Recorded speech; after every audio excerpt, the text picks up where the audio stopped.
Hello everyone, this is Ram Vishnoi and you are watching geography guru. आज के इस एपिसोड में, इस वीडियो में हम क्या बात करेंगे? आज हम बात करने वाले हैं आपके प्रोजेक्ट वर्क के बारे में और हमारा टॉपिक रहेगा ग्लोबलाइजेशन, वैश्वीकरण। और ये जो ग्लोबलाइजेशन है, वैश्वीकरण है, ये क्लास 11th का भी टॉपिक है, क्लास 12th का भी टॉपिक है और class 10th economics social science का भी टॉपिक है। यानी कि ये क्लास 10th 11th 12th तीनों क्लासेस के स्टूडेंट्स के लिए इंपॉर्टेंट रहेगा। और क्लास 12th में एक और चीज़ कि क्लास 12th में ये पॉलिटी यानी कि आपकी पोल साइंस, पॉलिटिकल साइंस का भी टॉपिक है और आपका इकोनॉमिक्स का भी टॉपिक है। यानी कि इस प्रोजेक्ट को आप पोल साइंस में भी बना सकते हो और इस प्रोजेक्ट को आप इकोनॉमिक्स में भी बना सकते हो। क्या क्या डिस्कस करने वाले हैं? हम डिस्कस करेंगे कि आपको एक अच्छा सा बेस्ट एक प्रोजेक्ट तैयार करना है, तो वो कैसे तैयार करोगे, उसमें क्या कुछ हमें इंक्लूड करना है, क्या कुछ है जो इंक्लूड नहीं करना है, कितने पेजेस का होना चाहिए, सारी डिटेल्स मैं आपको देने वाला हूँ, सारा कंटेंट देने वाला हूँ और आपको पीडीएफ भी अवेलेबल करवा दिया जाएगा। ओके, तो यहाँ देखिए, ये जो हमारा टॉपिक है, तो सबसे पहले हमें शुरुआत करनी है कवर पेज के साथ। वो कैसा होना चाहिए, क्यों होना चाहिए, वो हम बात करेंगे। उसके बाद हम बात करने वाले हैं, दूसरा टॉपिक रहेगा कि हमारा इंट्रोडक्शन का पेज कैसा होना चाहिए। इंट्रोडक्शन के पेज के बाद हम सर्टिफिकेट की बात करेंगे, उसकी लैंग्वेज क्या रहेगी, सारा कंटेंट मैं आपको देने वाला हूँ। एक्नॉलेजमेंट में क्या कुछ लिखना है, इंडेक्स कैसा होना चाहिए, बिब्लियोग्राफी क्यों ज़रूरी है, कहाँ पर मेंशन करेंगे, वो सब कुछ हम डिस्कस करेंगे। बात कंटेंट की भी करेंगे कि ग्लोबलाइजेशन जो वैश्वीकरण हमारा टॉपिक है, तो उसमें कौन कौन से टॉपिक हमें लिखने हैं, कितने डायग्राम्स या पिक्चर्स हमें ऐड करनी है, वो सब कुछ डिटेल्स आपको मिल जाएगी। और एंड में हम बात करेंगे आपकी इस पीडीएफ की भी। लेट्स बिगिन, चलिए शुरुआत करते हैं इस टॉपिक को। तो सबसे पहले देखिए कि कोई भी हम प्रोजेक्ट जब बनाते हैं, आपका जैसे चाहे आप 10th 11th या 12th किसी भी क्लास के स्टूडेंट्स होंगे, आपका जो एग्ज़ाम का पैटर्न होता है, एग्ज़ाम का जो सिस्टम होता है, उसमें दो पार्ट होते हैं। एक होता है आपका थ्योरेटिकल पार्ट और दूसरा होता है आपका प्रोजेक्ट का, प्रैक्टिकल का या फिर इंटरनल असेसमेंट का पार्ट। हम ज़्यादातर फोकस कहाँ करते हैं? हम फोकस करते हैं 99% हमारा फोकस रहता है वो थ्योरेटिकल पार्ट के ऊपर होता है। प्रोजेक्ट या फिर प्रैक्टिकल को या इंटरनल असेसमेंट को हम ज़्यादा सीरियस नहीं लेते। हमें लगता है कि स्कूल वाले देंगे, देते नहीं है, मार्क्स लेने होते हैं हमें। और ये जो 1-2 मार्क्स है ना, कभी डिडक्ट हो जाएं कि अच्छा 20 में से हमारे 17 मिले, हमें 15 मिले, या कई बार ऐसा लगा कि भाई जो एक्सटर्नल एग्जामिनर आया वो खड़ूस आ गया, गड़बड़ हो गया, मार्क्स हमारे कम रह गए, तो बाद में बड़ा पिंच करता है कि मुझे भी ऐसा कुछ कर लेना चाहिए था, प्रोजेक्ट को थोड़ा सीरियसली बना लेना चाहिए था, मुझे थोड़ा सा आइडिया ले लेना चाहिए था। वो पिंच करते हैं क्योंकि आपने थ्योरेटिकल जो पार्ट है उसमें अच्छा स्कोर कर दिया। आपका प्रैक्टिकल है, मान लीजिए 30 मार्क्स का है, वहाँ पे आपको 25 मिल रहे हैं और आप 70 में से 70 स्कोर करे हो, पिंच करेगा। 100 आ सकते थे, पिंच करेगा आपको। अगर पोल साइंस में, इकोनॉमिक्स में आपका 80 में से 80 आ रहे हैं और यहाँ पर आपको 20 प्रोजेक्ट में से पता चला कि 16 मिल गए, बहुत पिंच करेगा, लाइफ टाइम पिंच करेगा। तो ज़रूरी है कि हमारी जो यहाँ जब प्रोजेक्ट को हम लेकर के चल रहे हैं, सिर्फ प्रोजेक्ट की बात करें हम, तो यहाँ प्रोजेक्ट को अगर लेकर के चलें तो क्लास 12th में एक्सटर्नल एग्जामिनर आता है। पहली चीज़ याद रखनी है, ओके, एक्सटर्नल एग्जामिनर आएगा, स्कूल का टीचर साथ बैठेगा, जो मार्क्स देने हैं वो एक्सटर्नल एग्जामिनर को देने हैं, जो आपको नहीं जानता है, आपका नाम क्या है, आप कितने सिंसियर हो, डेली आते हो, रेगुलर स्टूडेंट हो, उस चीज़ से उनको कोई लेना देना नहीं है। आप उस दिन कैसा प्रेजेंट करोगे वो मैटर करेगा, ठीक, ये चीज़ ध्यान में रखना है। आपको वो बाय रोल नंबर सीक्वेंस के अकॉर्डिंग जानेगा और किसी भी नाम से नहीं जानता है। तो इसलिए हमें उस दिन के लिए, जिस दिन हमारी ये जो प्रोजेक्ट होगा, जिस दिन हमारी प्रैक्टिकल होती है, तो उस दिन के लिए हमें प्रिपेयर रहना है। अब दूसरी चीज़ क्या आती है कि हमें जो प्रिपरेशन करनी है तो इस हिसाब से करने की, ज़्यादा टाइम भी नहीं लगाना कि इजीली भी हो जाए, और कुछ यूनिक सा होना चाहिए कि टीचर के मुंह से ये निकले कि भाई वाओ, गजब का बनाया बच्चे ने। अब जो गजब का बनाया ना, अगर आपका ये प्रोजेक्ट अच्छा बन जाता है तो वाइवा में जो क्वेश्चंस पूछे जाएंगे आपसे, क्योंकि आपके वाइवा के क्वेश्चंस भी रहेंगे, 10 मार्क्स आपके इसके हैं, 10 मार्क्स वाइवा के हैं। कई बार ऐसा होगा कि आपका अगर प्रोजेक्ट अच्छे से बना है तो वाइवा के वो मार्क्स हैं वो ज़्यादा मैटर नहीं करते कि नहीं जी प्रोजेक्ट अच्छा बना है, कोई बात नहीं, एक आध क्वेश्चंस पे अटके, 2 पे अटके, नहीं, ये डिज़र्व करते हैं, तो आपको मार्क्स अच्छे मिल जाते हैं। तो इसमें सबसे पहली चीज़ क्या होती है कि वो होती है आपकी प्रेजेंटेशंस। जब आप वहाँ पे एग्जामिनेशन रूम में बैठे हो, आप वहाँ पर बैठे उसी वक्त आप सामने आ रहे हो कि हाँ, आपके हाथ में, आपके बेंच के ऊपर एक अच्छी सी प्रैक्टिकल पड़ी है, सीधी है या उल्टी है डजेंट मैटर, उसका कवर दिख रहा है, और कवर है वो मार्केटिंग है, वो ये बता रहा है कि प्रोडक्ट भी अच्छा होगा इसके अंदर, ओके। तो कवर बहुत मायने रखेगा। जब आप जाओगे, एग्जामिनर आपको अनाउंस करेगा, रोल नंबर वाइज आपको पहुंचना है, तो उससे पहले वो कवर है वो इम्प्रेस करेगा, उनको इम्प्रेसिव होना चाहिए। वो कैसा होना चाहिए? जो कवर है वो आपका जैसे यहाँ पे देखिए आपको थंबनेल दिखाई दे रहा है, तो यहाँ पे लग रहा है ना कि कुछ चीज़ें हैं, हाँ किसे, तो जो कवर पेज है ना उसको एक तो कोशिश कीजिए कि एक थीम ले लीजिए। थीम में जैसे आपने येलो थीम ले ली, ओके, येलो थीम लिया, येलो कवर लिया, उसके ऊपर आपको लिखना है जैसे पॉलिटिकल साइंस प्रोजेक्ट, या फिर आपने इकोनॉमिक्स का बना रहे हो, यही टॉपिक ले रहे हो, इकोनॉमिक्स प्रोजेक्ट, ओके, तो वो लिखना है और उसी से रिलेटेड कुछ डायग्राम या पिक्चर्स वगैरह ऐड करनी है, ओके, फ्रंट में भी और बैक साइड में भी। वहाँ पे आपका नेम, क्लास, रोल नंबर ऐसा कुछ भी नहीं होना चाहिए, फ्रंट पे या बैक साइड में, दोनों साइड में पिक्चर्स होनी चाहिए। अच्छी सी एक ड्राइंग वगैरह कर लीजिए। अगर आपसे ये नहीं हो पा रहा है तो एटलीस्ट आप येलो कवर आपने किया, उसके ऊपर आप कुछ अच्छी सी पिक्चर्स है वो निकाले, और उनके बैक साइड में आपने कुछ ब्लैक या येलो थोड़ा सा पेपर जो बाहर निकला होता है, एक थीम होती है, उसको आपने बनाया और उससे आप उन चीज़ों को करोगे। जैसे देखिए कि आपका ये जो प्रैक्टिकल बनी हुई है, ये जो प्रोजेक्ट आपने बनाया, तो ये जो प्रोजेक्ट बनाया ना, ये जो बाहर की साइड है, मान लीजिए ये इस साइड में, आउटर साइड में, तो यहाँ पे पिक्चर ऐसे लगती है कि ये आपकी पिक्चर लगी है, तो इसके बाहर थोड़ा थोड़ा सा दूसरे कलर का आप पेज निकाल देते हो कई बार, तो अच्छी सी बन जाती है। ऊपर आपने यहाँ पे मेंशन कर दिया अच्छे से पॉलिटिकल साइंस प्रोजेक्ट, अगर आप ड्रॉ नहीं कर सकते हो, लेकिन वो येलो के ऊपर आपको कलर कॉम्बिनेशन देखना है, उसके ऊपर आपने ब्लैक लगाया, उसके ऊपर आपने वाइट के ऊपर जो प्रिंट निकाल रखा है वो लगा दिया, अच्छा सा बन गया ना, एक लेमिनेशन कर लीजिए उसको, ठीक। तो आपको इस टाइप से चीज़ें करनी है कवर के लिए, यानी कि आपको कवर के ऊपर आपको 1 डे लगाना है। ऐसे ही नहीं कि लेकर के चले गए जी सब कुछ है, बस पेज वो बिखरे में, ऐसा नहीं करना है, ठीक।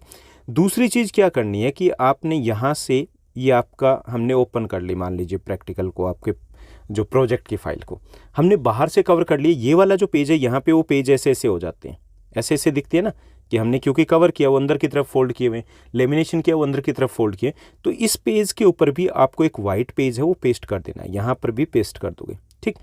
अब पेस्ट कर दिया तो या तो इसके ऊपर कुछ मेंशन कर दीजिए, जैसे आपने यहाँ पे पॉलिटिकल साइंस प्रोजेक्ट मेंशन कर दिए, यहाँ पे भी आपने ग्लोबलाइजेशन मेंशन कर दिया, ऐसा कुछ कर दीजिए ताकि वो ब्लैंक ना दिखे। इससे क्या होगा कि और ज़्यादा अट्रैक्टिव लगेगा कि आपने एंट्री की, अच्छा बाहर से कवर पेज अच्छा है, अंदर से भी वो चीज़ें दिखनी चाहिए। कई बार ये होता है कि हम अंदर से वो पेज फोल्ड किए आगे पीछे, वो वैसा का वैसा दिख रहा है, तो इंप्रेशन सा खराब चला जाता है। तो ये हमारा रहेगा जो प्रेजेंटेशन जो है, हमारी प्रेजेंटेशन कैसी होनी चाहिए, ठीक।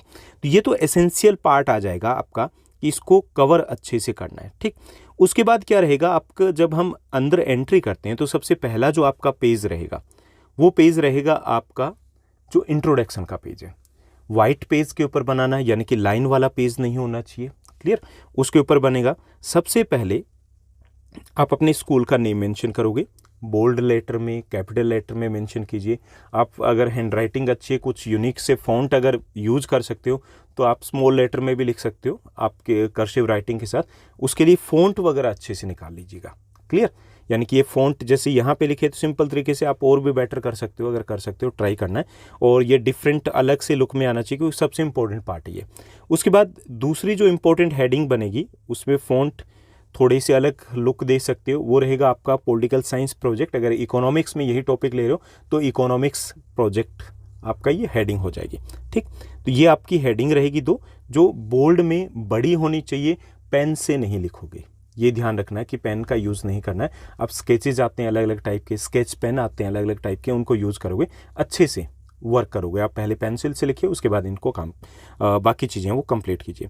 उसके बाद आपकी डिटेल रहेगी, क्योंकि ये इंट्रोडक्शन का पेज है। उसके बाद आपकी डिटेल आ जाएगी। डिटेल जैसे सबमिटेड बाय, आपका नेम हो गया खुशवर्धन बिश्नोई, यहाँ पे आपकी क्लास 11th के लिए बना रहे हो, 12th के लिए बना रहे हो, आपकी क्लास मेंशन होगी, आपका रोल नंबर होगा, आपका सब्जेक्ट जो सोशल साइंस में या पोल साइंस में या इकोनॉमिक्स में जिसमें बना रहे हो, और आपके सब्जेक्ट टीचर का नेम हो जाएगा। और इसके साथ साथ आपकी यहाँ पे मेंशन कर सकते हो डेट ऑफ सबमिशन भी, कि किस डेट को सबमिट कर रहे हो आप, वो एंड में जा करके हो जाएगा, पहले उसको ब्लैंक छोड़ दोगे। ये सारी डिटेल्स यहाँ पर होनी चाहिए। एक और चीज़ का ध्यान रखना कि ये आपका पहला पेज होगा, इंट्रोडक्शन का पेज है, जैसे ही प्रैक्टिकल को ओपन करेंगे वहीं पे दिखाई देगा, इस टाइप से आपका ये पेज है। तो इसमें ये नहीं करना कि इस पेज में आपने डिटेल्स को यहीं पे लिख दिया, ये ब्लैंक छोड़ दिया।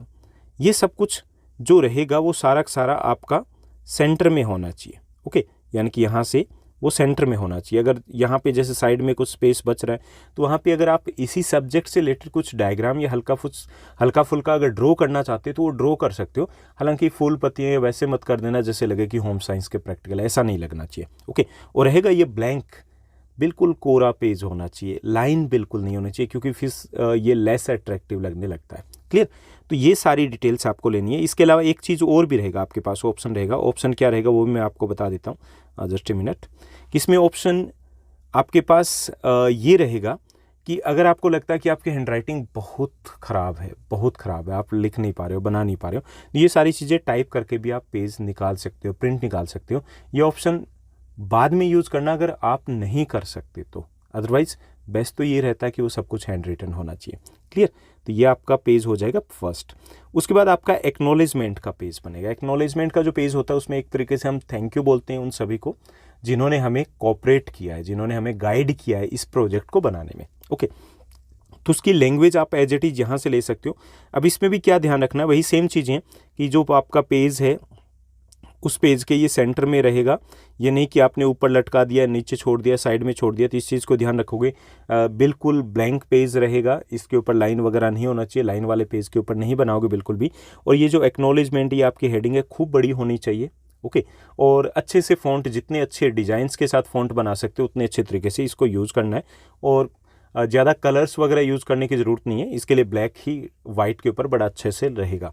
ठीक, उसके बाद यहाँ पे ये लैंग्वेज रहेगी आपकी, जैसा कि मैंने यहाँ पे दे रखा है, I am grateful to our principal sir और मैम, उनका नेम आ जाएगा। And a political science teacher mister Ram Bishnoi, जो भी आपके टीचर हैं उनका नेम आ जाएगा। For their guidance and constant supervision as well as cooperation in providing necessary information about political science project. Okay, अगर इकोनॉमिक्स में बना रहे तो यहाँ पे इकोनॉमिक्स प्रोजेक्ट हो जाएगा। तो ये चीज़ें चेंज करनी, बाकी सेम एज इट इज़ हो जाएगा। I would like to express my gratitude to my parents, teachers of my school RP Yamuna Vihar, जो भी आपके स्कूल का नाम है, and my classmates for their cooperation and encouragement. तो ये सारी डिटेल्स यहाँ पर आप मेंशन करोगे, नीचे आपका सिग्नेचर। ओके, तो ये आपका रहेगा एक्नॉलेजमेंट का पेज। यहाँ पर आपको काफ़ी सारी डिटेल्स दिखाई दे रही है, इसका स्क्रीनशॉट ले सकते हो। लेकिन वास्तव में जब आप पेज में मेंशन करोगे ना तो डिटेल्स कम है, तो पेज ब्लैंक रहेगा। तो ये कोशिश करने की ये सेंटर में ही बने, और जो स्पेस अगर बच जाए तो वहाँ पे कुछ डायग्राम वगैरह ऐड किए जा सकते हैं। ये आपका सेकंड पेज बन जाएगा। उसके बाद आपका जो थर्ड पेज रहेगा वो सर्टिफिकेट का रहेगा। क्लियर? ये रहेगा आपका सर्टिफिकेट का पेज। तो यहाँ देखिए उसकी लैंग्वेज, ये जो फॉन्ट है ये यूनिक से होने चाहिए, यूनिक से तरीके से लिखने की कोशिश करनी है जितना हो सके। जैसे आपने पेज के ऊपर है किसी और जैसे और यूनिक नहीं लिख सकते, सिंपली आपने अगर सर्टिफिकेट लिखा है तो भी ये कि आप येलो के ऊपर लिखा, आपने ब्लैक के ऊपर लिखा, फिर उसको इतना सा कट करके इस डिज़ाइन में इस टाइप से कट किया, कट करके यहाँ पे पेस्ट कर दिया, तो थोड़ा सा वाइट के ऊपर वो अलग से दिखेगा। तो ऐसा कुछ कर सकते हो हल्का फुल्का, और या फिर इसको यूनिक तरीके से आप मेंशन कर सकते हो। सर्टिफिकेट, ये आपकी हेडिंग रहेगी।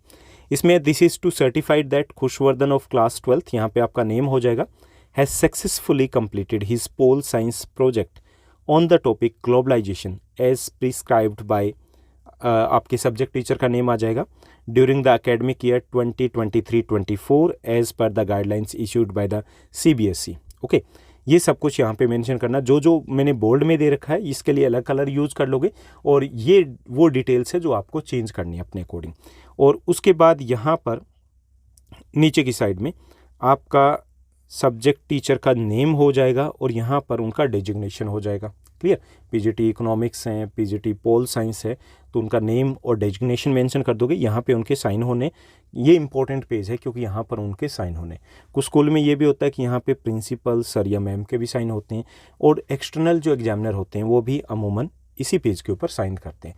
यहीं पर वो ग्रेड वगैरह मेंशन करते हैं कि ABCDI+A, जो भी वो ग्रेड देते हैं वो शो करते हैं, क्योंकि उसी को बाद में वो मार्क्स में कन्वर्ट करते हैं, जो कोड वर्ड होता है। क्लियर? तो ये पेज भी बहुत अच्छे से बनाना है, फ़ॉन्ट वगैरह का अच्छे से ध्यान रखना है। इसमें भी, इन दोनों पेजेस में भी ये रहेगा कि अगर आपकी हैंडराइटिंग बहुत ख़राब है तो आप इनको टाइप कीजिए, अपने अकॉर्डिंग सेट कीजिए पेज को, और प्रिंट निकाल लीजिए और उसको सिंपली पेस्ट कर सकते हो। क्लियर? उसके बाद नेक्स्ट जो आपका पेज बनता है, फोर्थ जो पेज बनेगा वो बनेगा आपका table of contents. Table of contents का मतलब यहाँ पे है कि आपका इंडेक्स बनेगा। यहाँ पे जस्ट ए मिनट, यहाँ पे आपका इंडेक्स बनेगा। यहाँ मैंने एक सैम्पल इंडेक्स आपको दिया है, जैसे टेबल ऑफ कंटेंट्स, ये यहाँ पे लिख दिया, पेज नंबर 2 है, तो यहाँ पे नीचे की तरफ हो गया कि कौन सा टॉपिक रहेगा। पेज नंबर 7 पे ये टॉपिक रहेगा, पेज नंबर 10 पे ये टॉपिक रहेगा। इस टाइप से, ज़रूर नहीं कि इस टाइप से, कैसे भी बना सकते हो, बहुत सारे आइडियाज़ आपको मिल जाएंगे, आप जस्ट गूगल कीजिएगा।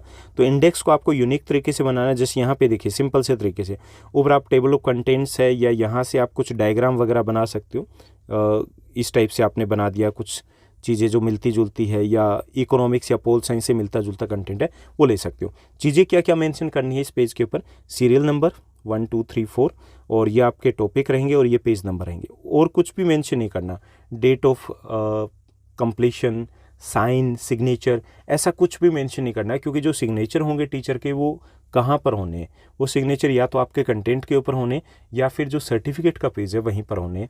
और ये जो डेट वगैरह मेंशन कर देते हैं तो कई बार गड़बड़ हो जाती है कि आपने डेट ऑफ जो कंप्लीशन है वो कोई और मेंशन कर दी, आपसे पहले स्टूडेंट आया उसने आपसे पहले मेंशन की हुई है, तो लगेगा कि आपने तो डिले सबमिट करवाया, दिक्कत आ जाती है। तो वो सब कुछ हमें इंक्लूड नहीं करना है। ये आपका 4th पेज होगा, ये सबसे एंड में बनेगा, क्योंकि तभी जा कर के आपको पता चलेगा ना पेज नंबर 1 2 3 जो पेजिंग करोगे आप, कि कब कब कौन कौन से टॉपिक्स हैं आगे पीछे करने पड़े, पेज ज़्यादा कम हो जाए, तो ये एंड में आपका बनना है। ये 4th पेज होगा। उसके बाद आपका स्टार्ट हो जाएगा कंटेंट। कंटेंट जब स्टार्ट होगा तो उसमें क्या रहेगा आपका, देखिए यहाँ पे आपका एक साइड में ये जो आपका कंटेंट है, आप जैसे भी मेंशन करोगे तो इस साइड में आप पिक्चर को मेंशन करते जाओगे, और इस साइड में आपका कंटेंट रहेगा। क्लियर, हर एक टॉपिक है वो यहाँ पे आता जाएगा। 12 to 15 पेजेस हो जाएंगे, यानी कि आपके 3-4 पेजेस जो इसेंशियल वाले हैं ये हो गए, और उसके बाद बाकी जो कंटेंट के पेज हो गए, तो 15 पेज के आसपास का प्रोजेक्ट बन जाएगा, जो मोर देन इनफ रहेगा आपके लिए। तो यहाँ पर आप पिक्चर जो पेस्ट करोगे, जैसे यहाँ पे मैं बताऊँ कि ये आपने पिक्चर ली, तो पिक्चर्स के बैकग्राउंड में, जैसा हमने शुरुआत में देखा था कि बात की थी कि ऐसे कुछ बैकग्राउंड में भी कोई पेस्ट कीजिए पहले, अलग कलर का, जो कलर कम्बिनेशन के अकॉर्डिंग उसके ऊपर पिक्चर को पेस्ट कीजिए, वो थोड़ा सा अलग सा रहेगा, और सेंटर में आपकी ये पिक्चर्स होनी चाहिए। तो ये फ्लो में चलना चाहिए, जिस टॉपिक की बात करे हो उसी टॉपिक से रिलेटेड पिक्चर्स वो सामने होनी चाहिए। ओके, तो डल नहीं रहेगा आपका प्रोजेक्ट। तो डायग्राम बनाने तो मुश्किल होते हैं, तो आप कलर्ड पिक्चर्स हैं उनके प्रिंट निकलवा सकते हो, और प्रिंट को पेस्ट कर लोगे, कट पेस्ट करके वो साइज़ हालांकि कोशिश कीजिएगा कि एक जैसा ही रहे। ओके, तो ये सब कुछ आपको करना है। तो जैसे मैंने यहाँ पे कुछ सिंबॉलिक पिक्चर्स को लिया, जो आपका फर्स्ट पेज है, कंटेंट स्टार्ट होगा तो ग्लोबलाइजेशन ले लिया, क्योंकि सबसे पहले ग्लोबलाइजेशन की बात करेंगे। तो सबसे पहले क्योंकि यही टॉपिक है तो इसके ऊपर आप बात करोगे, पहले पेज के ऊपर इतना सा ही कंटेंट लिखना है कि वैश्वीकरण क्या है। जैसे वैश्वीकरण शब्द की बात करें तो ये 2 शब्दों से मिलकर बना है, विश्व जमा में एकीकरण, पूरे विश्व का एक हो जाना वैश्वीकरण कहला जाता है। ओके, तो विश्व का एक हो जाना वैश्वीकरण कहलाता है। एक देश से दूसरे देश के बीच में व्यक्ति, वस्तु, विचार, पूंजी के प्रवाह को वैश्वीकरण कहते हैं। अभी देखिए पूरा विश्व वो एक गांव की तरह हो गया। हमारे यहाँ पे जो प्रोडक्ट हैं वो प्रोडक्ट अमेरिका में मिल रहे हैं, अमेरिका के प्रोडक्ट चाइना मिल रहे हैं, चाइना वाले हमारे यहाँ पे मिल रहे हैं। हम कनेक्टेड हैं। हम यहाँ पे बैठे हुए लाइव टेलीकास्ट से मैच को देख पा रहे हैं। हम यहाँ पर बैठे हैं, 1 मिनट में कनेक्ट हो जाते हैं, कहीं पर कोई भी इवेंट हो रहा है उससे कनेक्ट हो जाते हैं लाइव। प्रोडक्ट को कहीं से भी, कहाँ यहाँ का प्रोडक्ट है, अगर आप गांव में बैठे हो तो आप कहीं से भी किसी भी कोने से उस प्रोडक्ट को मंगवा सकते हो, लाइव आप उनके साथ डिस्कस कर सकते हो। ये तो ग्लोबलाइजेशन है ना। पूरा वर्ल्ड है वो सिकुड़ गया है, सिकुड़ गया ना, सिकुड़ गया बिल्कुल, आसपास के गांव की तरह, मोहल्ले की तरह हो गया, कॉलोनी की तरह हो गया। तो इसे ही ग्लोबलाइजेशन बोलते हैं। Okay, now the world has been turning into a global village and this process is known as globalization. Okay, तो वैश्वीकरण 2 शब्दों से मिलकर बना है, विश्व जमा में एकीकरण, विश्व का एक हो जाना वैश्वीकरण कहलाता। तो एक डेफिनेशन लिख दोगे कोई भी कि एक देश से दूसरे देश के बीच में व्यक्ति, वस्तु, विचार और पूंजी के प्रवाह को वैश्वीकरण कहते हैं। विचारों का एक हिस्से से दूसरे हिस्से में जाना, वस्तुओं का एक देश से दूसरे देश में जाना, पूंजी का एक देश से दूसरे देश में जाना, लोगों का एक देश से दूसरे देश में जाना, ये सारे क्या है, देशों को जोड़ रहे हैं, यही वैश्वीकरण है। तो पहले में हम बताएंगे वैश्वीकरण क्या है। क्लियर, ये सब कुछ बताना। पहला कंटेंट आप एक पेज इसका बनेगा। उसके बाद आप बताओगे कि वैश्वीकरण के कारण क्या रहे हैं। ओके, कारण क्या रहे हैं, क्यों वैश्वीकरण संभव हो पाया। तो इसमें देखिए कि पहला जो कारण हम बताएंगे, दूसरा पेज बन जाएगा, सामने एक पिक्चर आ जाएगी और सामने हम यहाँ पे लिखेंगे कारण। एक तो प्रौद्योगिकी के स्तर की विभिन्नता, जो टेक्नोलॉजी, तकनीक की बात करें, देखिए कुछ देश हैं वो एडवांस हैं, जैसे यूरोपियन कंट्रीज़ की बात करें, अमेरिकन कंट्रीज़ की बात करें, कनाडा की, यूएसए की बात करें, तो वो एडवांस कंट्री है। और कुछ हैं जो बहुत पीछे हैं, हमारे जैसे हैं जो बीच में झूल रहे हैं। तो जो एडवांस कंट्री है, जहाँ पे जैसे इंडस्ट्रियलाइजेशन का हम एग्जांपल ले सकते हैं, तो वहाँ पर उनको चाहिए कच्चा माल, ओके, कच्चा माल चाहिए, रॉ मटेरियल उनको चाहिए, और तैयार माल को बेचने के लिए मार्केट चाहिए। अब इससे क्या हुआ कि कच्चे माल के लिए वो दूसरे देशों में आए, जैसे अपने यहाँ पे जो अंग्रेज़ पहुँचे थे, जो इंग्लिश पहुँचे थे, ब्रिटिशर्स जो पहुँचे थे वो इसीलिए पहुँचे थे, फिर उनको मार्केट भी चाहिए उस सामान को बेचने के लिए। तो एक तो ये कि जो टेक्नोलॉजी में जो भिन्नता है ना, इसने एक दूसरे को जोड़ दिया है, क्योंकि उनकी भी ज़रूरतें हैं, और जिनके पास टेक्नोलॉजी नहीं है, तकनीक नहीं है, टेक्नोलॉजी नहीं है, उनको भी ज़रूरत है कि हमें प्रोडक्ट चाहिए। तो एक तो ये कारण रहा, इससे जो विश्व के देश है वो आपस में जुड़े। दूसरा, विकास के सत्र की भी भिन्नता रही है। कुछ डेवलप्ड कंट्री है, विकसित देश है, कुछ अविकसित है, कुछ विकासशील देश है। विकसित देश है, उनके पास फिनिश्ड गुड्स होते हैं, तैयार माल होता है, और अविकसित देशों को पास कच्चा माल होता है, उनको तैयार माल की ज़रूरत होती है। तो इसके कारण भी आपसी लगाव बढ़ा है, आपसी व्यापार बढ़ा, व्यापार को जन्म मिला इससे। ऐसे ही संसाधनों की उपलब्धता में विभिन्नता पाई जाती है। किसी देश में खनिज तेल है ना, जो अरेबियन नेशंस है वहाँ पे मिनरल ऑयल मिलता है। कहीं पर मान लीजिए कि अपने यहाँ पर जैसे कॉटन मिल रहा है, कॉटन टेक्सटाइल मिल रहा है, कहीं पर टी मिल रही है, कहीं पे कॉफ़ी मिल रही है। अपने यहाँ पर कुछ मिनरल्स मिल रहे हैं, कुछ मिनरल्स दूसरे देशों में मिल रहे हैं, हमें उनकी ज़रूरत है, दूसरों को अपने को ज़रूरत है। आपस में कनेक्टिविटी होगी ना। जैसे अगर हम बात करें क्लाइमेट, हमारी क्लाइमेट अलग है, यूरोपियन नेशंस की क्लाइमेट अलग है, वहाँ पे जो प्रोडक्ट होता है, जो प्रोडक्शन हो रहा है, एग्रीकल्चर प्रोडक्शन की अगर बात करें, वो अपने यहाँ पे नहीं हो रहा ना, डिफरेंस आ गया। इससे क्या होगा, व्यापार होगा, व्यापार होगा तो वैश्वीकरण होगा। ऐसी सांस्कृतिक विभिन्नता भी है। अब देखिए अपने यहाँ पे कल्चर, अगर हम सिर्फ इंडिया की बात करें तो जो कश्मीर की कल्चर है, जो असम की कल्चर है, जो वेस्ट बंगाल की कल्चर है, वो अलग है नॉर्थ इंडिया की, यहाँ की अलग है। तो कुछ चीज़ें जो वहाँ की फेमस है वो यहाँ आएगी, यहाँ की जो फेमस है वो वहाँ पे जाएगी ना। तो इससे भी आपसी कनेक्टिविटी बनती है, आपसी व्यापार को बढ़ावा मिलता है, जिसने वैश्वीकरण को पॉसिबल बनाया। सिल्क रूट के बारे में आपने पढ़ा होगा। सिल्क रूट से सिल्क यहाँ से कहाँ जाती थी, यूरोप में जाती नहीं, क्योंकि यहाँ की वो कल्चर थी, यहाँ के लिए उन चीज़ों को प्रोड्यूस करना नॉर्मल था। ऐसे ही वो खाना भी ऐसे ही पहुँचा है। चाइनीज़ जो इटालियन आइटम्स आप जो खाते हो, चाइनीज़ जो फूड यहाँ पे पहुँचा वो ऐसे ही पहुँचा है। जो सांस्कृतिक भिन्नता होती है, इससे भी व्यापार को, वैश्वीकरण को जन्म मिलता है, इसको बढ़ावा मिलता है। तो इसने भी वैश्वीकरण को संभव बनाया कि ठीक है जी, कुछ हमारे लीजिए, कुछ हम आपको देते हैं। ठीक, ऐसे ही इंटरनेट, परिवहन की सुविधाएं, इन्होंने भी ग्लोबलाइजेशन के प्रोसेस को पॉसिबल किया है। मान लीजिए इंटरनेट ना होता तो क्या बिजनेस को कंट्रोल करना आसान होता? नहीं। अंबानी अडानी खुद तो दुकान पे बैठने से रहे। अब आपके पड़ोस में, बगल में जो स्मार्ट बाज़ार है, उस स्मार्ट बाज़ार में खुद तो आते नहीं आते तो गड़बड़ हो जाती। अब इंटरनेट के कारण सब कुछ पॉसिबल है, मैनेज हो रहा है सब कुछ, पाई का हिसाब जा रहा है। तो इंटरनेट ने भी कनेक्टिविटी बढ़ाई है। हम जो यहाँ से ग्लोबल मार्केट से जुड़े ना, वो इंटरनेट के कारण। आप ये जो वीडियो देख पा रहे हो, that is also the outcomes of internet.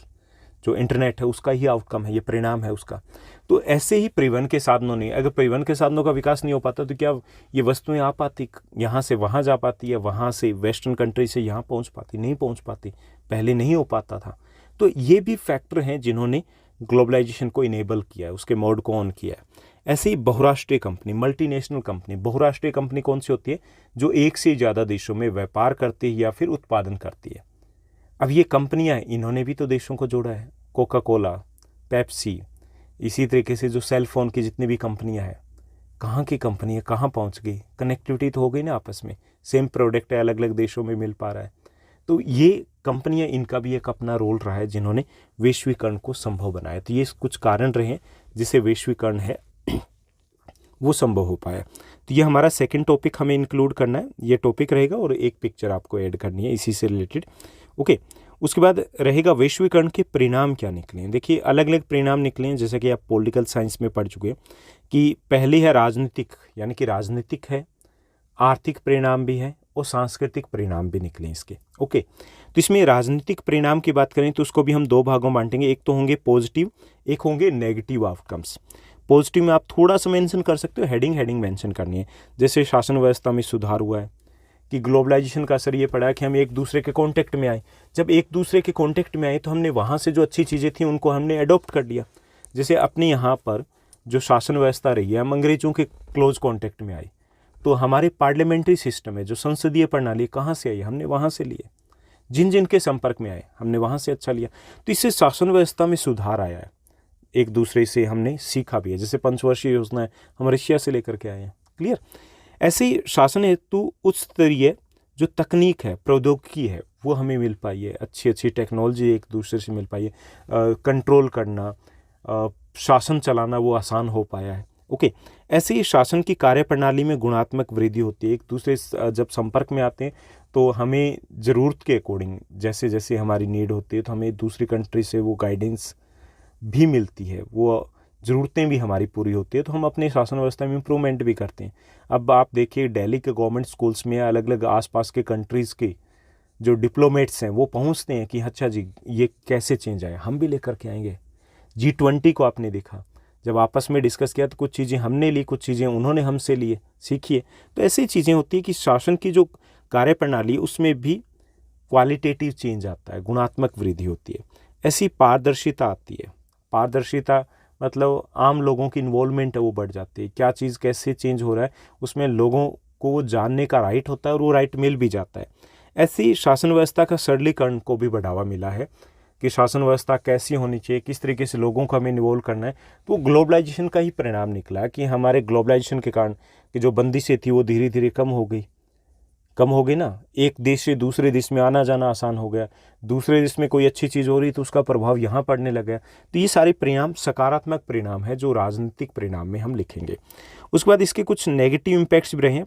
अगर हम अगर बात करें कि पॉलिटिकल प्रभाव या आउटकम्स क्या रहे हैं तो उसमें नकारात्मक परिणाम ये रहे कि कल्याणकारी राज्य की समाप्ति हो गई है।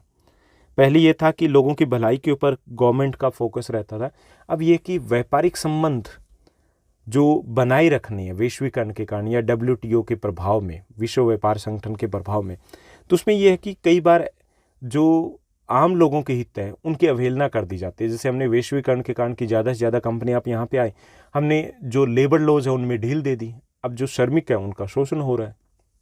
ओके, दूसरा कल्याणकारी राज्य उस राज्य को कहा जाता है जो लोगों के कल्याण के लिए कार्य करता है। इसमें थोड़ी सी गड़बड़ हुई है कि अब लोगों की बजाय ओवरऑल जो वर्ल्ड में क्या चल रहा है उसके ऊपर फोकस किया जाता है। न्यूनतम हस्तक्षेपकारी कार्य राज्य का उदय। अब ये हो गया कि जो इंटरफेयर पहले जो गवर्नमेंट का था वो बहुत ज़्यादा होता था, अब ओपन ट्रेड की पॉलिसी को अडॉप्ट कर लिया ग्लोबलाइजेशन के कारण।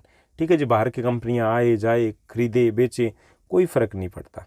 पहले ये था इंटरफेयर ज़्यादा होता था, वो कम हो गया। ठीक, और न्यूनतम हस्तक्षेपकारी जो स्टेट है उसे कहा जाता है जो शासन व्यवस्था तक सीमित होता है, लोगों के कल्याण पर ज़्यादा ध्यान नहीं देता, सिर्फ वो प्रशासन को ही देखता है। तो वो सिस्टम आ गया है ग्लोबलाइजेशन के कारण जो आम लोगों के लिए कतई सही नहीं है, बिल्कुल भी सही नहीं है। ऐसे उद्योगों में जो इंटरफेयर थी गवर्नमेंट की वो भी कम हो गई है। पहले ये था कि ज़्यादातर जो ये इंडस्ट्रीज़ थी वो गवर्नमेंट के कंट्रोल में हुआ करती थी, अब आप देख रहे हो कि प्राइवेटाइजेशन ज़्यादा हो रहा है, निजीकरण ज़्यादा हो रहा है। ऐसी सरकार की भूमिका में बदलाव आ गया है। सरकार की जो भूमिका थी अब केवल गाइडेंस की है या फिर वो ऑब्जर्वेशन की भूमिका है कि वो सिर्फ ऑब्जर्व करती है, इंटरफेयर डायरेक्टली उसका नहीं होता है। तो ये बदलाव आए हैं ग्लोबलाइजेशन के कारण। तो ये तो हुए कि जो राजनीतिक प्रभाव है उसके कुछ सकारात्मक प्रभाव भी रहे और कुछ नकारात्मक भी रहे।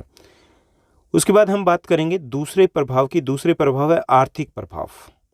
आर्थिक जो प्रभाव क्या क्या रहे हैं, आर्थिक परिणाम क्या क्या निकले हैं वैश्वीकरण के, तो इसमें आपको सकारात्मक में बताना है। जैसे विकास की गति में वृद्धि हुई 1991 से पहले, 1991 से पहले हम काफ़ी पीछे थे। 1991 में जब से हमने ग्लोबलाइजेशन के लिए द्वार खोल दिए, ओपन डोर की पॉलिसी को अडॉप्ट कर लिया, लिबरलाइजेशन की पॉलिसी को अडॉप्ट कर लिया, उदारीकरण की नीति को अपना लिया और जो ट्रेड बैरियर्स को हटा दिया, विकास की गति बहुत ऊपर चली गई। तेज़ी से हमने जंप मार लिया, 30 सालों का जंप मार लिया, आगे आ गए हम। ओके, ऐसी जो तकनीक है उसमें भी सुधार हुआ है। अपने यहाँ पे उच्च तकनीक उपलब्ध हो पाई क्योंकि मल्टीनेशनल कंपनीज आई तो अपने साथ पैसा और टेक्नोलॉजी दोनों लेकर के आई, अपने यहाँ पर भी बेनिफिट मिले। ऐसे ही संसाधनों का उच्च स्तरीय प्रयोग संभव हो पाया क्योंकि हमारे पास जो मल्टीनेशनल कंपनी आई वो पैसा भी लेके आई, टेक्नोलॉजी भी लेके आई, हमारे पास रिसोर्सेज थे, उनका अच्छे से यूज़ नहीं हो पा रहा था, यूटिलाइजेशन शुरू हुआ। हमारी नहीं, उन देशों में जो तकनीक में कहीं पिछड़े हुए थे उनको बेनिफिट भी मिला है। रोज़गार में भी वृद्धि हुई है, रोज़गार बढ़ा है। जब मल्टीनेशनल कंपनी आती है, उद्योग लगते हैं, इंडस्ट्रीज़ लगती है तो नेचुरली है लोगों को भी काम धंधा भी मिलेगा। ऐसे ही बाजार की प्रतियोगिता के कारण जो वस्तुओं की गुणवत्ता है उसमें बढ़ोतरी हुई है। गुणवत्ता में नहीं, आपके पास विकल्प भी बढ़े, ये भी लिख सकते हो, विकल्पों में वृद्धि हुई है। पहले आप मार्केट में जाते थे, 1 या 2 मोबाइल फ़ोन होते थे, मोटरोला के या नोकिया के, अब जाइए हज़ारों कंपनी आ गई है। गाड़ियाँ एम्बेसडर या मारुति 2 ही होती थी, अब जाइए हज़ारों गाड़ियाँ आ गई, हर रोज़ एक नया मॉडल लॉन्च हो जाता है। तो वो सारे उपयोगित अपने के लिए क्या हुआ है, विकल्पों में वृद्धि हुई है, जो चॉइसेस थी वो ज़्यादा अवेलेबल है अभी मार्केट में, साथ साथ उनके दाम कम हुए हैं, कीमतों में कमी हुई है। जो चीज़ जैसे नोकिया का जो अब सेलफोन आता था टॉर्च वाला, जिसमें दुनिया का सबसे जहरीला जानवर पाया जाता था जो खुद को काटते ही मर जाता था, वो एक गेम होता था। ओके, तो वो 7,000 के आसपास का था, जो अब 300 रुपीज़ में आता है। तो दाम में भी कमी आती है, गुणवत्ता में बढ़ोतरी होती है, सर्विस बेटर होती है। ओके, तो ये सारी चीज़ें हैं जो पॉजिटिव आउटकम्स हैं। किस वे से, अगर हम आर्थिक प्रभाव की बात करें, इकोनॉमिक इम्पैक्ट की अगर हम बात करें, इकोनॉमिक आउटकम्स की बात करें, तो इसके साथ साथ कुछ नकारात्मक प्रभाव भी रहे हैं आर्थिक दृष्टि से। अगर हम देखें नकारात्मक प्रभाव क्या रहे हैं, वो आपको मेंशन करना, एक पेज इनका बन जाएगा, जिसे बहुराष्ट्रीय कंपनियों का उदय हुआ है। वो नकारात्मक वैसे तो नहीं है, लेकिन नकारात्मक किस दृष्टि से कि छोटे उद्योग हैं वो उनका सामना नहीं कर पाए, छोटे उद्योग वो बर्बाद हो गए। बड़ी कंपनी आ गई, ठीक है, जो वो सस्ते में प्रोडक्ट दे सकती है, कुछ महीनों के लिए फ्री में भी दे सकती है, और उनको सस्ते में प्रोडक्ट पड़ रहे हैं, लेकिन छोटी कंपनी का खर्चा नहीं निकल पा रहा, वो बंद हो गई। छोटे जो कंपनी थी वो उनका सामना थोड़ी कर पाएंगे, एडवर्टाइजमेंट वगैरह कहाँ कर पाएंगे, गायब हो गए। इससे असमान विकास को बढ़ावा मिला। कुछ पार्ट थे वो आगे निकल गए, जहाँ पर संसाधन ज़्यादा उपलब्ध थे, जो बाजार डेवलप हो गए, कुछ हिस्से पीछे रह गए।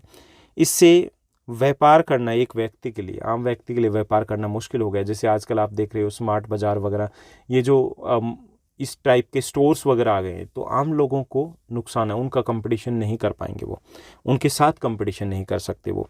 ऐसे जो विकसित देशों की कठोर वीजा नीति से भी ये कह सकते हैं कि उन्होंने अपने आप को सुरक्षित करने के लिए, अपने फ़ायदे के लिए दूसरे देशों को पीछे धकेल दिया। तो ये भी कहीं ना कहीं गड़बड़ है कि जो नीतियां हैं ग्लोबलाइजेशन के लिए वो एक समान नहीं है, जिससे कि विकसित देशों को फ़ायदा हो रहा है, विकासशील या अविकसित देशों को उतना लाभ नहीं मिल पा रहा है। तो एक पेज आपका इसका बन जाएगा। ऐसे ही आप यहाँ पे सांस्कृतिक प्रभाव है, उसके भी आप लिख सकते हो कि क्या क्या प्रभाव पड़े थे। एक पेज इसका बनेगा आपका कंटेंट में, कि जैसे विचारों का खुलापन आया है, हम वेस्टर्न कल्चर से प्रभावित हुए हैं, तो वेस्टर्न कल्चर में जो कुछ था तो वो हमारे यहाँ पे भी पहुँचा, गांव में पहुँचा। विचारों का खुलापन, जो दक्कनोकुशी थी वो चीज़ें कम हुई है, कुछ चीज़ें जो गलत थी, रूढ़िवादिता थी, वो कम हुई है। जैसे हम देखते हैं कि महिलाओं को भी एक बराबरी का हक दिया जा रहा है, आगे पढ़ने का मौका दिया जा रहा है। तो विचारों का खुलापन आया है, मिलीजुली संस्कृति का विकास हुआ है, कल्चर, मिक्स्ड कल्चर डेवलप हो पाई है, दूसरे देशों से अच्छी चीज़ें हमने सीखी है। ओके, ऐसे ही महिलाओं की स्थिति में सुधार आ पाया है, खान पान और रहन सहन की आदतों में भी बदलाव आया है। तो ये सकारात्मक प्रभाव है जो हमारी कल्चर में आए हैं ग्लोबलाइजेशन के कारण। इसके कुछ नकारात्मक प्रभाव भी हम देखेंगे। नकारात्मक प्रभाव क्या रहे?